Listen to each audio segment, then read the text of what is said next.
उसके बाद ये थोड़े छोटे छोटे दो टॉपिक्स हैं, एक आपका एग्रीकल्चरल रेवोल्यूशन और दूसरा है इंडस्ट्रियल रेवोल्यूशन, को जल्दी से कर लेते हैं। अच्छा, रेवोल्यूशन हमने पढ़ा चेंज को कहते हैं। अमेरिकन रेवोल्यूशन भी हो गया, ब्रिटेन रेवोल्यूशन भी हो गया, फ्रेंच रेवोल्यूशन भी हो गया। दो छोटे छोटे रेवोल्यूशन और हैं, एक एग्रीकल्चरल है और एक इंडस्ट्रियल है। एग्रीकल्चर रेवोल्यूशन का क्या मतलब है कि जो एग्रीकल्चर के पुराने प्रिमिटिव तरीके हैं ना कल्टीवेशन के, अब देखो एग्रीकल्चर में क्या क्या चीजें आती हैं। एक तो है टिल्टिंग, को खोदना, पहले लोग हाथों से खोदते होंगे, मशीनें आ गई। दूसरा बीज बोना, ठीक है। तीसरा इरिगेशन, ये तो होगी टेक्निकल जो things। दूसरा अगर हम बात करते हैं लैंड की, आपको पता है पहले जो जमीनें थी ना, या जो एग्रीकल्चरल डोमेन्स थी, वो बड़ी स्कैटर्ड होती थी, बिखरी हुई होती थी, और कोई किसी किस्म का इंप्लॉयर नहीं था। और लोगों की प्रैक्टिसेस आज भी पंजाब के अंदर इतनी, खैर पंजाब में तो एग्रीकल्चर इतनी डेवलप नहीं हुई। लोग पता है पहले ब्रिटेन में क्या करते थे, एक साल फसल बोई, अगले साल खाली छोड़ते थे ताकि जो न्यूट्रिएंट्स है वो दोबारा से रिस्टोर हो और अगली फसल फिर अच्छी हो जाए। तो लोग स्पेस देते थे क्रॉप्स के अंदर ना, जिसको क्रॉप ब्रेक कहते हैं, वो करते थे। इसी तरह पहले जमाने में आपको पता है ओपन लैंड्स बड़ी कॉमन थी, तो जितने भी ग्रेजिंग एनिमल्स थे ना, वो फसलों में घुस जाते थे और फसलों का बेड़ा गर्क करते थे, उसकी वजह से क्रॉप प्रोडक्टिविटी बड़ी ड्रॉप करती थी। तो एक तो लैंड्स थी जो बड़ी कॉमन थी और स्कैटर्ड थी। होता है एग्रीकल्चर करना बड़ा मुश्किल होता है। छोटे से प्लॉट पे क्या एग्रीकल्चर करोगे, ज्यादा बड़ी कंसोलिडेटेड लैंड होगी तो इजी हो जाएगा। इसी तरह ये जो लैंड थी ना, ये भी क्लोजर इनका नहीं था, क्रॉप्स नहीं थी, प्रोटेक्टेड नहीं थी। लोग भी अंदर से गुजरते थे, जानवर भी अंदर से गुजरते थे, तो जो एग्रीकल्चर क्रॉप्स थी वो क्या हो जाती थी, क्रॉप फेलियर भी होता था, क्रॉप वैसे भी माशाल्लाह डैमेज कर देते थे। तो ये एग्रीकल्चर रेवोल्यूशन से पहले का ब्रिटेन का स्ट्रक्चर है। अच्छा, अब इसको देखते हैं कि पहले तो हमने देखना क्राइटेरिया क्या है। What are the criteria for an agriculture revolution, why does agriculture revolution matter, और एविडेंस, इसका सबूत भी लेंगे ना कि एग्रीकल्चर रेवोल्यूशन वाकई आया था या सिर्फ सामान ही बदला था। और कॉजेज देखेंगे और इसके सोशियो इकोनॉमिक इम्प्लीकेशंस देखते हैं। अच्छा, अब इसका क्राइटेरिया देखें जरा। पहला तो ये है, अगर हम इसको टेक्निकल क्राइटेरिया देखें, a wide variety of changes in farming techniques. हम रेवोल्यूशन तब बोलेंगे जब आप क्या करें, फार्मिंग टेक्निक्स को चेंज करें। Success in responding to the challenges of feeding a growing population. आपको पता चल रहा है कि पॉपुलेशन जो है वो बड़ा ग्रो कर रही है, और ग्रोइंग पॉपुलेशन की फूड नीड्स को आपने अकोमोडेट करना है। उसको अकोमोडेट करने के लिए आप एग्रीकल्चर के अंदर अगर कोई मैसिव लेवल पे चेंज लेके आते हो, दैट एज रेवोल्यूशन। तीसरा है an increase in output brought about by rising productivity, कि आप एग्रीकल्चरल सिस्टम की क्या इनहांस करें, प्रोडक्टिविटी। प्रोडक्टिविटी कैसे बढ़ेगी कि अगर एक खेत से पहले 10 मन निकल रही है, पहले जमाने में इतनी निकलती थी बड़ी मुश्किल से, तो आप उसको 20 कर दें, 25 कर दें। कैसे कर दें कि क्रॉप की ग्रोथ अच्छी हो, क्रॉप की प्रोटेक्शन करें, वहां पे उसके अच्छे सीड्स यूज करें, ठीक है। इसी तरह अगर आप इंस्टीट्यूशनल क्राइटेरिया देखें, तो सबसिस्टेंस और कैपिटलिस्ट फार्मिंग, क्योंकि आपको पता है जो दुनिया में कैपिटलिस्ट का निजाम आया था ना, बेटा आप बताइए कैपिटलिज्म क्या है जी, व्हाट इज कैपिटलिज्म। हम बड़ा यूज करते हैं सीएसएस के अंदर कैपिटलिज्म, कम्युनिज्म, सोशलिज्म। आप बता रहे हैं।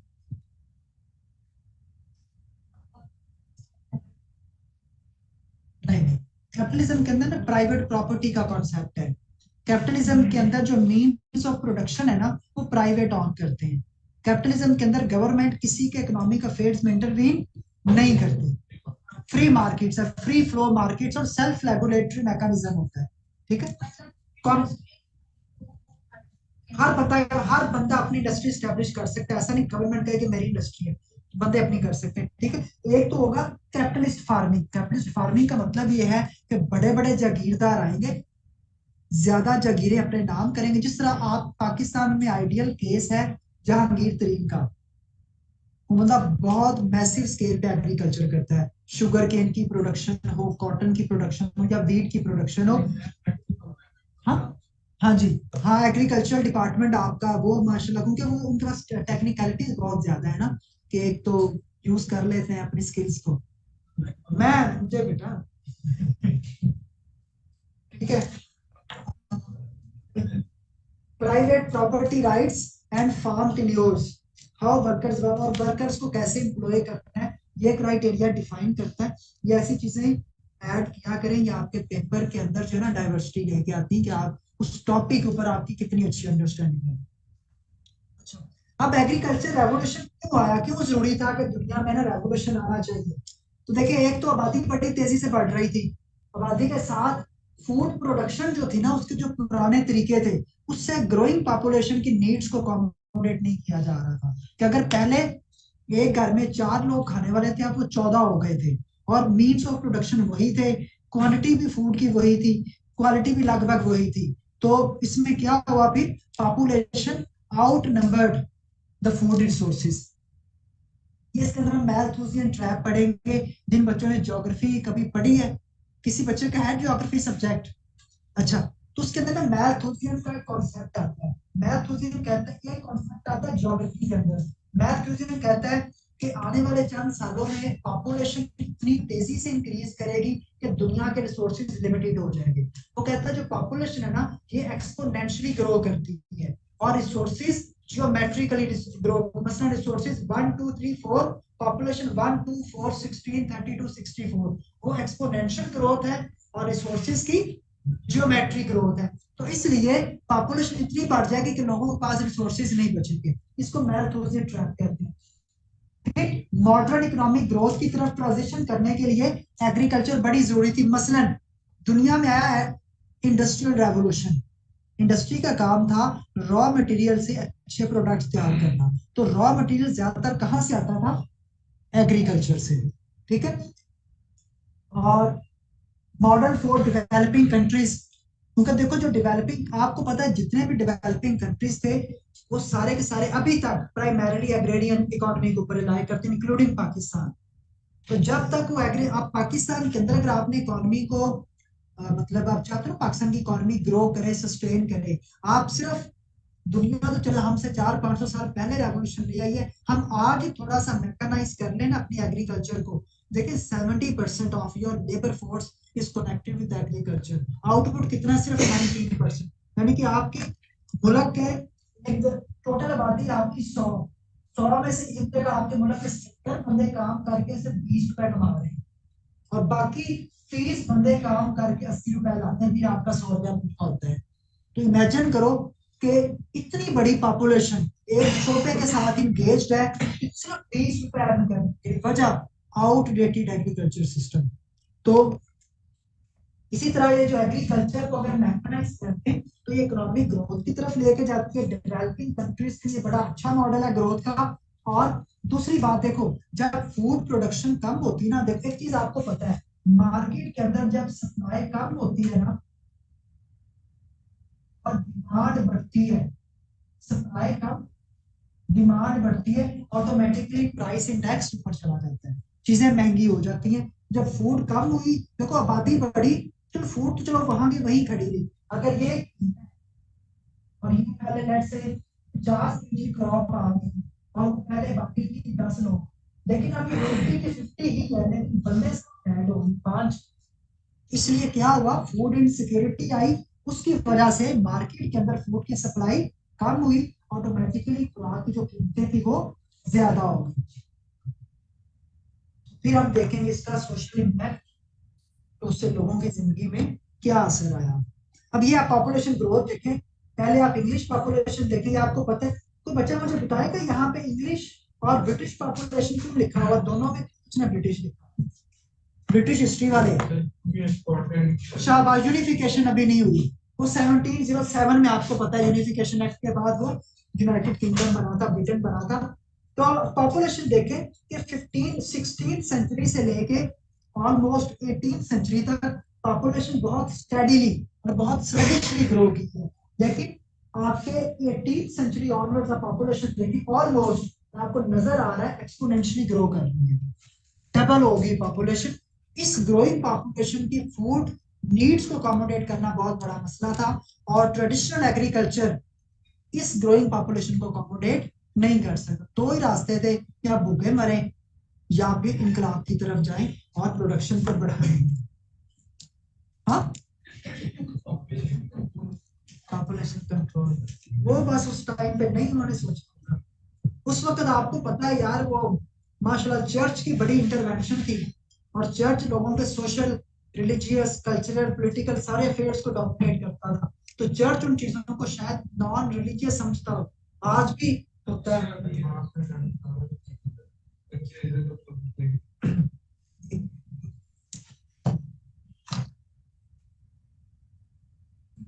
अब आप देखें इस फ्लो चार्ट को, समझें, देखें जब पॉपुलेशन ग्रोथ हुई, पॉपुलेशन ग्रोथ की वजह से पॉपुलेशन प्रेशर आया, उसकी वजह से ऑटोमेटिकली क्या हुई, लैंड शॉर्टेज।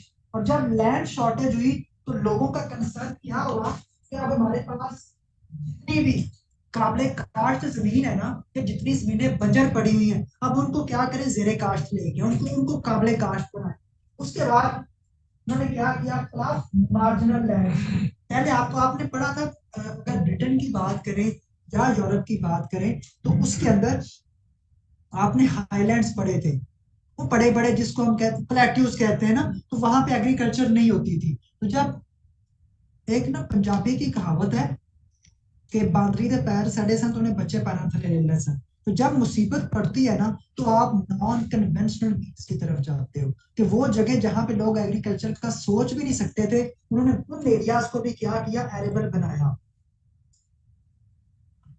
इसने क्या किया, ग्रेजिंग एरिया कम। पहले वो सारी जमीनें जो ओपन लैंड थी, जहां पे जानवर चरते थे, उन्होंने कहा जानवरों को बाहर निकाले, यहाँ पे इंसानों के चरने के लिए खुराक होनी चाहिए। ठीक है। और इसी तरह स्ट्रीट कॉर्नर बनाए गए। स्ट्रीट कॉर्नर का मतलब यह है कि ऐसी लैंड्स बनाएंगे जो किसी खास जियोग्राफिकल एरिया के नीड्स को पूरा करें। उन्होंने कहा कि अगर ब्रिटेन है ना, तो ब्रिटेन के अंदर अगर साउथ फेल्स है, नॉर्थर्न एरियाज है, तो उन एरियाज के अंदर सस्टेनेबल एग्रीकल्चर को प्रमोट करें, कि एक एक खास जोन अपनी अपनी फूड कमोडिटीज को पूरा करे। ओके। अब देखो, फिर आपके पास लाइफ स्टॉक उसको कम क्यों, ग्रेजिंग कम की तो ऑटोमेटिकली लाइफ, क्योंकि यार जानवर खाना खाएंगे या इंसान खाएंगे, इंसान के लिए खाना जरूरी था। तो उन्होंने कहा कि आप लाइफ स्टॉक को थोड़ा सा लिमिटेड करें। ठीक है। और जब देखो, जब लाइफ स्टॉक कम हुआ, लोगों को गोश्त तो नहीं ना मिलेगा, गोश्त जानवरों से आता है, ऑटोमेटिकली फिर किससे फर्क पड़ा, हाइट लोगों की, मसला हो गया ना, प्रोटीन। गोश्त के अंदर क्या होती है, प्रोटीन में आ रहे ना, तो वो लोगों की डाइट का मसला। ठीक। अब एक और चीज, अब उस जमाने में खादें तो होती नहीं थी, खाद तो नहीं थी ना कोई भी, डीएपी, सोना, यूरिया, ये जो आजकल है। तो उस वक्त नेचुरल फर्टिलाइजर यूज होते थे, एनिमल वेस्ट।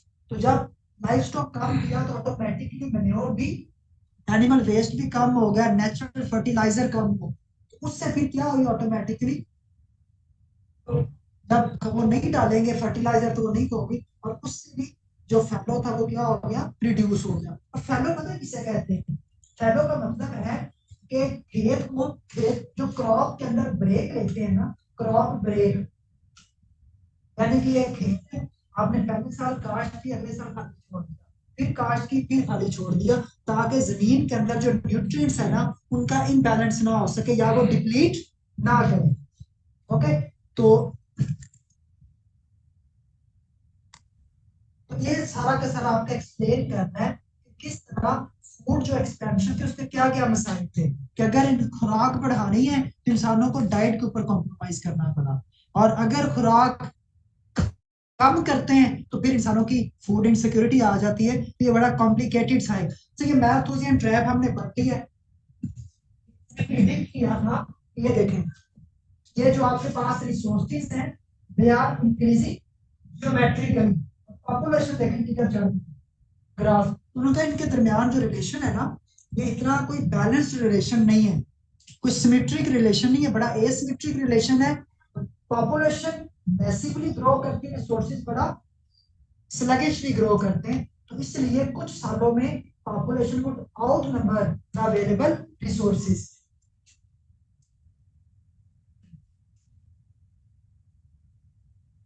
अच्छा जी, अब जो मॉडर्न इकोनॉमिक ग्रोथ का कॉन्सेप्ट है वो कैसे है देखो, historically unique growth after 1700s accompanied by increased urbanization after 1650.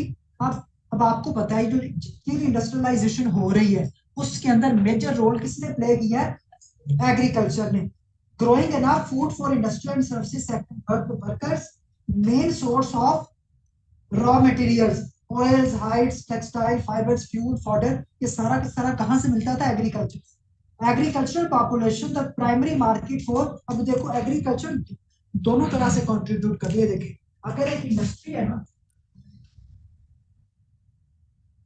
Industry को क्या चाहिए? Raw material. वो रॉ मटेरियल कहां से आ रहा है? एग्रीकल्चर पॉपुलेशन प्रोवाइड किया. इसी तरह जब इंडस्ट्री से बनते हैं फिनिश प्रोडक्ट्स, तो वो भी कौन कंज्यूम करते थे? Agriculture population. ठीक है, तो हम कह सकते हैं कि हमारे पास जो एग्रीकल्चरल रेवोल्यूशन है उसने बेसिकली इंडस्ट्रियल रेवोल्यूशन की राह हमवार की. क्योंकि इंडस्ट्री रॉ मटेरियल के बगैर कुछ भी नहीं. आपने फैक्ट्री और मशीन लगा के छोड़ दी और जो बनाना है उसके लिए सामान ही कोई नहीं आपके पास, तो कैसे आपकी इंडस्ट्री ग्रो करेगी? इंडस्ट्री के लिए रॉ मटेरियल चाहिए. और उस वक्त ऐसी मशीनरी थी नहीं कि लोग माइंस को एक्सट्रैक्ट करें, मिनरल्स को नीचे से एक्सट्रैक्ट करें, तो फिजिबल तरीका एग्रीकल्चर था. तो एग्रीकल्चर ने कंट्रीब्यूट किया towards availability of raw materials. ठीक है, अब इन लोगों की बड़ी कंट्रीब्यूशंस हैं. और ये जो टाउनशेंड है ना, इन्होंने कॉन्सेप्ट दिया था. हमने जो पीछे कॉन्सेप्ट पढ़ा है, क्या आप क्या करें? क्रॉप्स की रेपिटेशन करें, क्रॉप्स की रेवोल्यूशन करें. एक क्रॉप, दूसरी क्रॉप, तीसरी क्रॉप और चौथी क्रॉप. अब पहले लोग पता क्या करते थे? पहले लोग करते थे एक क्रॉप के बाद दूसरी क्रॉप के लिए जमीन को खाली छोड़ते थे ताकि न्यूट्रिएंट्स क्या करें? रिप्लीट हो जाए. इसने कहा अपने जो जमीन को खाली छोड़ना है ना, उस खाली अरसे में वहां पे ऐसी फसल काश्त करें जो कि ग्रीन फर्टिलाइजर के तौर पर इस्तेमाल हो जाए. ठीक है, उसने उस वक्त फसल बताई कि टर्निप. टर्निप किसे कहते हैं?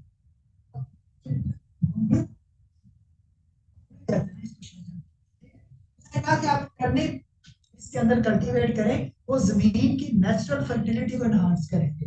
यानी कि टर्निप कास्ट करने से एक तो आपको उसका इकोनॉमिक बेनिफिट मिलेगा फूड पर्सपेक्टिव में, और दूसरा उसका जो ऊपर से ग्रीन फॉलिएज है वो आप एज ए फर्टिलाइजर यूज कर सकते हैं. फिर ये जो भाई साहब है रॉबर्ट बेकवेल, इसने एनिमल ब्रीडिंग के ऊपर काम किया. यानी कि भेड़, बकरियों और जानवरों की नई नई किस्में दरियाफ्त की, एनिमल हस्बेंड्री जिसको कहते हैं. और जेथरो टल जो था, इस बंदे ने जमीन की टिल्टिंग के ऊपर बड़ा काम किया कि जमीन की जरखेजी को कैसे इनहांस किया जा सकता है. वो पेड़ा आ गई जिसने बनाई थी. अच्छा, अब हम देखते हैं कि एग्रीकल्चर जो रेवोल्यूशन आया, क्या इससे की बातें थी या वाकई इसका ब्रिटेन सोसाइटी के ऊपर इम्पैक्ट आया? देखें, एग्रीकल्चर रेवोल्यूशन से पहले देखें कि जो एक लैंड लॉर्ड का कैपिटल था ना, रेवोल्यूशन से पहले अराउंड 112 बिलियन यूरो. ठीक है, उसके बाद वो कितना हो गया? 235, ऑलमोस्ट 107%. इसी तरह अगर एक किसान का कैपिटल तो उसमें देखें, अगर पहले 10 मिलियन था तो कितना हो गया? 40% इंक्रीज हुआ. फार्म हाउसेस का अगर देखें तो उसमें 10% इंक्रीज हुआ. दूसरे लाइफ स्टॉक के अंदर 107% इंक्रीज हुआ. और टोटल अगर कैपिटल की बात करते हैं, जब पहले एग्रीकल्चर कैपिटल पूरे ब्रिटेन का रेवोल्यूशन से पहले 183 मिलियन था, तो रेवोल्यूशन के बाद कितना हो गया? कितना इंक्रीज आया प्रोडक्टिविटी में? 93%. इसका क्या मतलब है? रेवोल्यूशन वाकई था ऑन ग्राउंड या सिर्फ ऑन पेपर था? ऑन ऑन ग्राउंड था और इसने प्रोडक्टिविटी इंक्रीज की. अच्छा, अब इसके इफेक्ट्स आप लोग देख लें कि वो आपको अच्छा पॉपुलेशन सुने, पॉपुलेशन ग्रोथ की वजह से इंडस्ट्रियल रेवोल्यूशन लाना पड़ा, और इंडस्ट्रियल रेवोल्यूशन ने मजीद, सॉरी, एग्रीकल्चर रेवोल्यूशन ने मजीद पॉपुलेशन को इंक्रीज किया, क्योंकि न्यूट्रिशन बेहतर हुई, फूड सप्लाई बेहतर हुई, तो मोर्टेलिटी रेट नीचे आ गया। अच्छा, सरप्लस फूड प्रोडक्शन हो गई, तो पहले एक जमीन जो सिर्फ आपकी नीड्स को फुलफिल करती थी, अब वो एक्स्ट्रा फूड भी प्रोड्यूस करने लग गई। अर्बनाइजेशन हुई, ठीक है, जब लोगों के पास इकोनॉमी आई, तो बेहतर रिसोर्सेज के लिए, बेहतर एजुकेशन के लिए, बेहतर हेल्थ को किधर मूव कर गए, अर्बन सेंटर। फिर टेक्नोलॉजिकल एडवांसमेंट हुई, इसके अंदर डिवीजन ऑफ लेबर आ गया। मतलब यानी कि अगर एक, आज अगर हम स्ट्रक्चर देख लें, एग्रीकल्चर के साथ अब देखो कितने शोबे लिंक्ड होते हैं, कि आपका जिस तरह कमीशन शॉप्स होती हैं कुछ एरियाज के अंदर, कमीशन शॉप हो, आड़ती होते हैं, आपसे खरीदते हैं, आपको पे करते हैं, फिर बड़ी मार्केट के अंदर अपनी चीजें पहुंचाते हैं। तो इस तरह डिवीजन ऑफ लेबर, हर शख्स का एक रोल आ गया, कि हर, लेट्स से एक फार्मर आ गया, फार्मर के साथ एक कमीशन पर्सन आ गया, उसके साथ मार्केट का एजेंट आ गया, तो डिफरेंट पॉपुलेशन सब्जेक्ट्स ने डिफरेंट रिस्पॉन्सिबिलिटीज अज्यूम कर दी। इसी तरह सेटलमेंट्स हो गई, तो लोग जहां पे काश्तकारी करते थे वहीं पे आबाद हो गए। इसके बाद है इंडस्ट्रियल रेवोल्यूशन। देखें, एग्रीकल्चर रेवोल्यूशन ने रास्ता हमवार किया इंडस्ट्रियल रेवोल्यूशन। ऑटोमेटिक सी बात है कि जब रॉ मटेरियल मिले, ऑटोमेटिकली उन्हीं रॉ मटेरियल से क्या बनाए गए, फिनिश्ड प्रोडक्ट्स। क्या मतलब है इंडस्ट्रियल रेवोल्यूशन?